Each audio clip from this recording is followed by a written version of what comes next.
I'm just busy. My next guest is a comedian and an actor. He's appeared in numerous films, including the Friday movies. Beginning Friday, you can see him in Welcome Home, Roscoe Jenkins. Please welcome Mike Epps.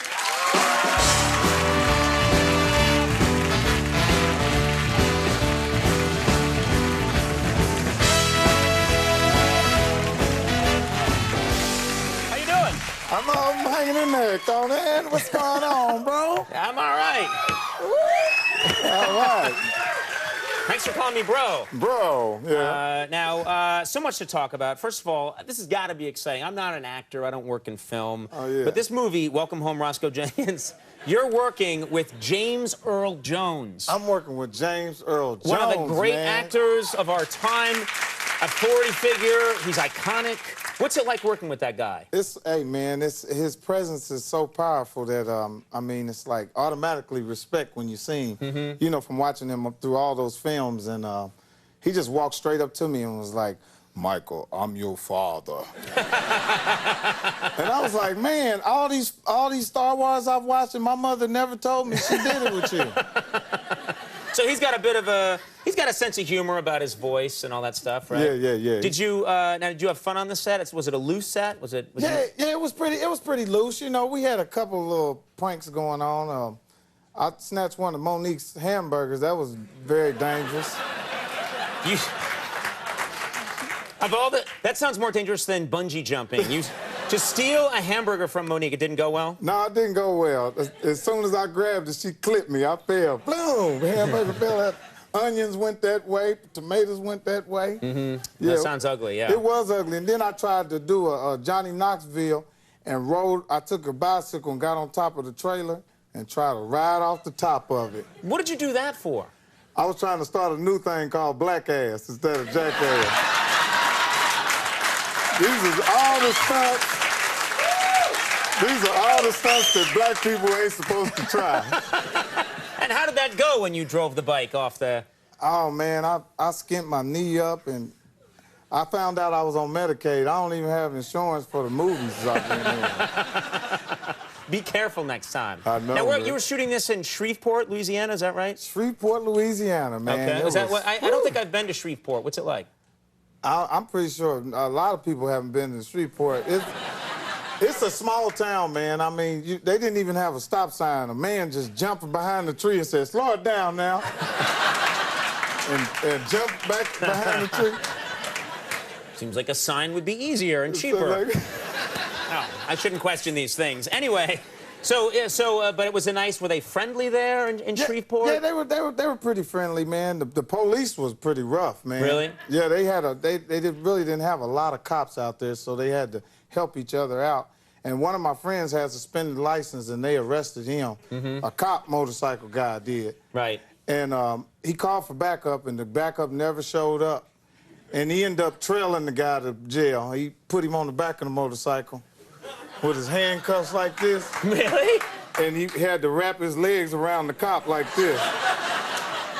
And he had to put his chin on the cop's shoulder like right, this. to hang on, to hang on. Yeah. And then when he got there, he realized the cop was gay, and it really hurt his feelings. That old trick, huh? The cop never took him to jail. He just rode him around all the way. He wasn't even a cop, was he? He wasn't even a cop, man. I keep peeling away at the layers of this story. I will get to the truth. Now, are you the presidential race? I was just talking about it with Ann Curry. This is big. Are you following this? Are you passionate about the candidates? Yeah, I really am, man. I think it's going to be a really different it's going to be a change, you know. It's going to be new for whoever gets in office, you know. As long as we can get Bush's Yorkshire Terrier looking ass out of office, I'll be all right with that. Was he with you? You want him gone? I mean, I'm ready for something new, man. Do you know who you're going to vote for? I think I'm going to go with Barack. I think I'm going to go with Barack. You're going to vote for Barack? What do you think that's going to be like? You know, can you envision him as president? We're going to put hot sauce all over the whole country, baby. The whole country going to be fried. Chicago fried. Now, what do you think of Hillary? What's your take on her? If Hillary were elected, how do you think what the country would be like? I think that'll be good too. You know, Hillary, she stands pretty strong. You know, I just hope, you know, whoever gets in office, they do what they said they was gonna do when they was running. Right. You know what I mean? But Hillary is really good, and you know, I think, you know, with Clinton behind her, With Bill, yeah. Yeah, I think Bill, yeah, he's gonna turn into a pimp in this situation, I think. Do you think if Hillary Clinton is elected president, Bill will be the pimp in that relationship? Yeah, he's gonna turn into like Bobby Brown in that situation. or Kevin Federline. Really? As soon as she get done with the election, he's gonna be sitting over here with a brim on, doing like this. And he's gonna say, "Do you have my money, girl?" Well, you've clearly given this a lot of thought. These are good. You've analyzed this. You've carefully analyzed the situation. Now, let's talk about you, okay? Yes, sir. You're a family man. How many kids do you have? I got a lot of kids. And you know, like, for example, mine are... I have a 4-year-old and a 2-year-old. They're too young to really be getting in my grill yet, but... That's how I talk.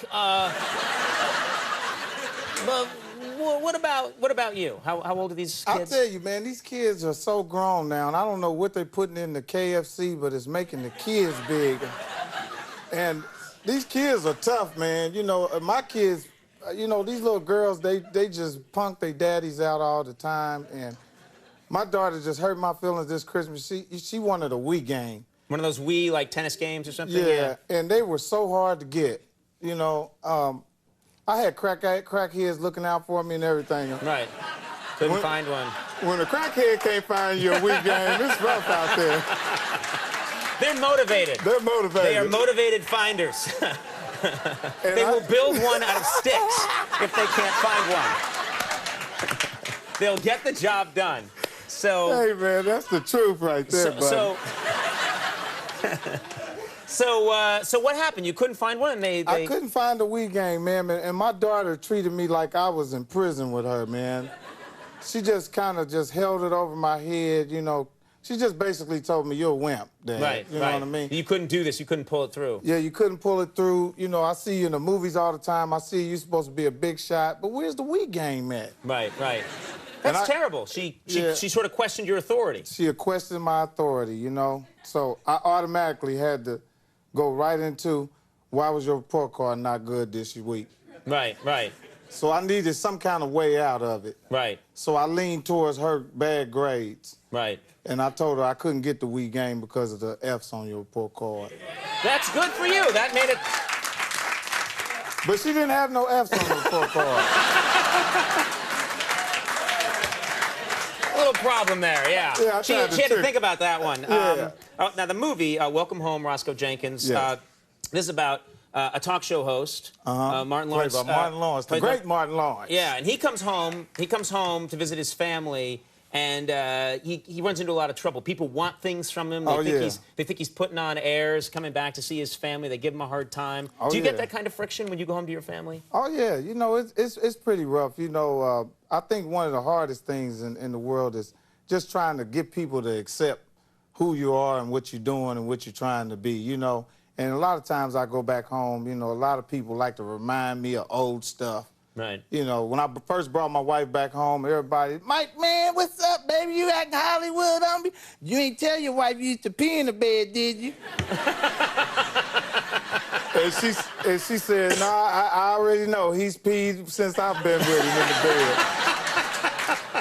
You're consistent. I'm consistent. You haven't changed. That's what people love about you. That's right. Well, we have a clip here from Welcome Home, Roscoe Jenkins. I don't know what we need to know for this. I think this is the... Me and Monique. That's okay. Let's take a look.